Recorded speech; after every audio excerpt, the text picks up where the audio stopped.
Hello, Professor. This video is on breach of contract and remedies. So, a breach of contract is when someone breaks the rules of a contract or the nature of a contract, say doesn't perform it, and a remedy is what the innocent party was seeking. So, if someone breaks a contract, the innocent party is going to seek a remedy. So there's two breaches. So there's a breach of law, which would mean that someone's usually looking for money, and then there's a breach of equity, which they're looking for something else, maybe to admit wrongdoing or for the person to just complete the job. So there's compensatory damages, which would be in a loss of contract is directly from the loss, and you get money from it. This could be from incidental damages, or say in the case of construction, there's a difference on time and they don't complete it on time. Well, then you get compensatory damages or money because they didn't complete it in the allotted time. There's also consequential damages, which is special beyond the contract that's completed. So it's not necessarily implied in the contract. So if someone, say, wrecked another part of the house or, sprung a leak or something, and it was not in the contract that they would have to pay for it, but just because it happened during the contract, well, then they're going to still have to pay for it.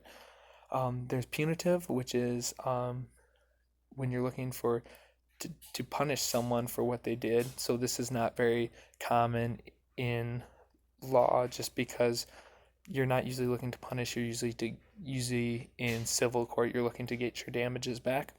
And then there's also nominal, which is it's no loss, but it shows that someone did wrongdoing. So you might just sue them for $1 to show they did something wrong.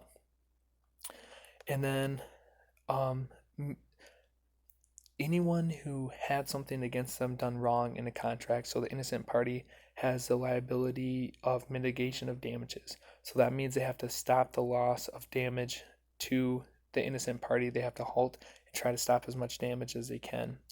There's also liquidated damages, which is when in a contract you protect from future damages, and it says what they would get if the contract was null or void anymore, what the other party would be able to get.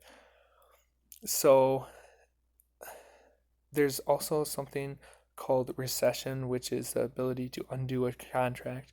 So when this happens, say you don't want the contract to be completed because, I don't know, there's coronavirus and you don't want the contract completed anymore, you could call rescission, and then both parties would undo the contract. There's also restitution, which is if a contract isn't completed, you have the right to get your goods back or whatever. So say you loaned a jackhammer or something to someone to complete a job. Well, if they don't complete the job, you still get your property and your jackhammer back. So yeah, there's also reformation, which is the ability to rewrite a contract.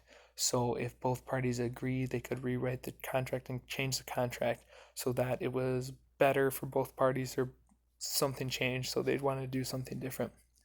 So there's also breach of contract in quasi contracts, which are not written down, which this could happen. If they agree verbally to do it and then they don't follow through with it, you could still be able to sue them.